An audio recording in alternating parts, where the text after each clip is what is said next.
शंकर भगवान के मुख का दर्शन कर कर, डोलेश्वर महादेव का दर्शन कर कर माता पार्वती जी ने अपनी मां मैनावती को भी संकल्प दे दिया था कि मेरे भाई को जो इस बाणासुर ने उसकी जिंदगी नाश करी है, इस बाणासुर को मैं सबक सिखाऊंगी। बाणासुर जब भगवान कृष्ण से युद्ध लड़ रहे थे, हजारों हाथ बाणासुर के कट चुके थे। बाणासुर को भगवान कृष्ण जब बाण मारने वाले थे मृत्यु के लिए, शंकर भगवान ने कह दिया आप नहीं मार सकते, क्योंकि आपने प्रहलाद को वचन दिया है कि तेरी 18 पीढ़ी पर मैं कभी हाथ नहीं उठाऊंगा, उनके प्राण नहीं हरूंगा। ये प्रहलाद की पीढ़ी में जन्मा है, इसलिए तुम इसे मार नहीं सकते हो। कृष्ण तुम इसे मार नहीं सकते। क्यों? क्योंकि शंकर जी जानते थे बाणासुर किसी से नहीं मरेगा, बाणासुर केवल एक कन्या से मरेगा। इसलिए पार्वती जी ने कन्या का रूप रखकर उसको मारा था। कन्या कुमारी उसी का प्रताप है।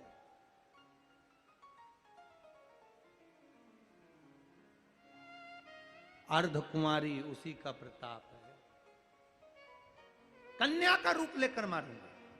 अर्धकुमारी में मां बेटी कुंवारी का रूप रखकर, कुंवारी कन्या का रूप रखकर, आज भी नेपाल की भूमि पर कन्या का पूजन होता है, कुंवारी कन्या का पूजन होता है। आज भी नेपाल की भूमि पर, इस नेपाल देश में एक नियम है, यहां पर अब है कि नहीं पता नहीं खेतान जी, पहले ऐसा नियम हमने शास्त्रों में अध्ययन किया है, पढ़ा है कि यहाँ एक कन्या को देवी के स्वरूप में पूजा जाता है आज भी कि नियम की नहीं है?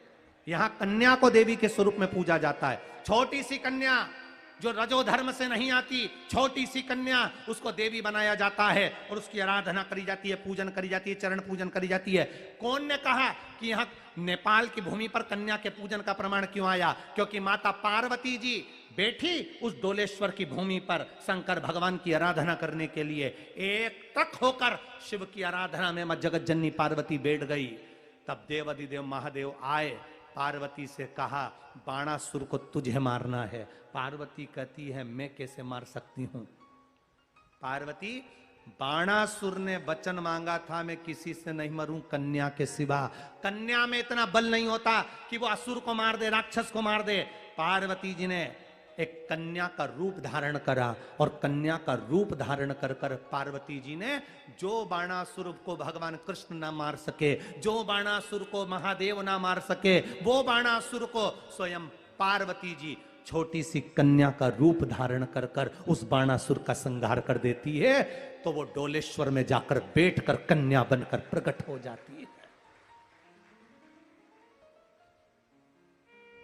According to a recent survey, 71% of educators and teachers in USA admitted that they are using वो कन्या का रूप धारण करती है, इसलिए नेपाल की भूमि पर देवी को कन्या माना गया और कन्या को देवी माना गया। छोटी सी कन्या में देवी को स्वरूप माना जाता है, उसकी पूजन, उसकी आराधना, उसकी अर्चना। कोई पूछे कि हमारे नेपाल में ऐसा क्यों होता है, कन्या को देवी क्यों माना जाता है, तो उसको कथा बताना चाहिए कि बाणासुर को मारने के लिए माता पार्वती ने डोलेश्वर पर तप किया था और तप कर कर महादेव ने बाणासुर के संहार के लिए, वो बाणासुर जिसने माता पार्वती के भाई क्रोंच को बार बार दबाकर उसके प्राण हरने का प्रयास किया था, मैनावती को वचन दिया था, तो अपने भाई को उस भाई का बदला लेने के लिए मां जगत जननी उस बाणासुर को कन्या बनकर मारने के लिए जाती है। सहजता है, बस कह दिया डोलेश्वर महादेव की जय। पर उस डोलेश्वर के महत्व को कौन समझे?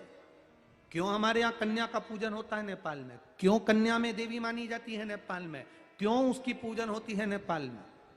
हमारा नेपाल देश कन्या का पूजन क्यों कर रहा है, उसका गुणगान हमारे चित्त वृत्ति में होना चाहिए। कारण क्या है? क्यों डोलेश्वर महादेव की महत्वता ज्यादा है? क्यों लोग आते हैं पशुपतिनाथ का दर्शन कर कर निकल जाते हैं? मेरा एक निवेदन इस कथा के माध्यम से, दुनिया के किसी भी देश से आना और एक बार अगर नेपाल आओ तो पशुपतिनाथ का दर्शन करना, पर उसके बाद में डोलेश्वर बाबा का दर्शन जरूर कर कर जाना, तब जिंदगी का सुख पाओ। एक बार डोलेश्वर का दर्शन कर कर वो देखो, देवाधिदेव महादेव क्या अलमस्ती में बैठे हैं, आराम से आनंद के साथ, शांति एकांत आनंदता है वो, आनंद। वो तो खेतान जी को ये कथा बीरगंज में कराना थी, नहीं तो हम ये कथा उठा के डोलेश्वर ले जाते।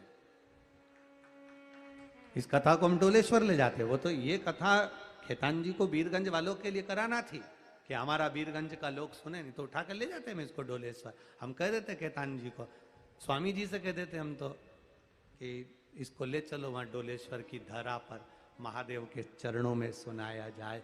जिसकी कथा है वो खुद सुने। और आज अच्छा लगा कि डोलेश्वर महादेव से जब ये बाबा का प्रसाद आया तो ऐसा लगा कि मेरा बाबा खुद यहाँ आ गया। विश्वास चाहिए वो। अब सोचो, शिव महापुराण वहां तक नहीं गई पर मेरा बाबा को तो यहाँ आना पड़ा ना, आया ना, वो पहुंच गया ना यहाँ, इसके रूप में वो यहाँ पहुंच गया। बहुत इस कथा में रुद्राक्ष की मालाएं नेपाल वाले बहुत चढ़ाए हैं।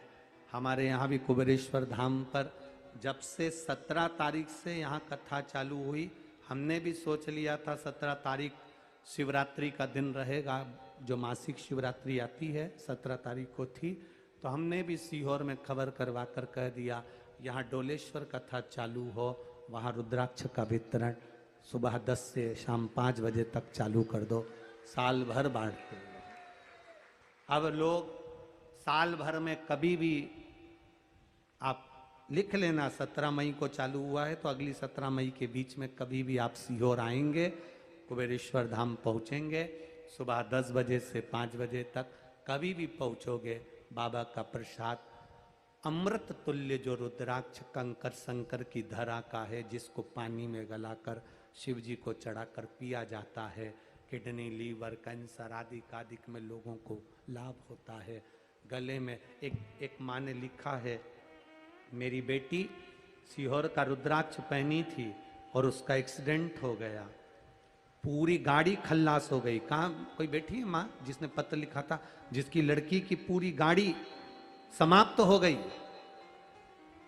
और मेरी बेटी बाबा देवाधिदेव महादेव ने बचा लिया, उसका रुद्राक्ष उसके साथ था।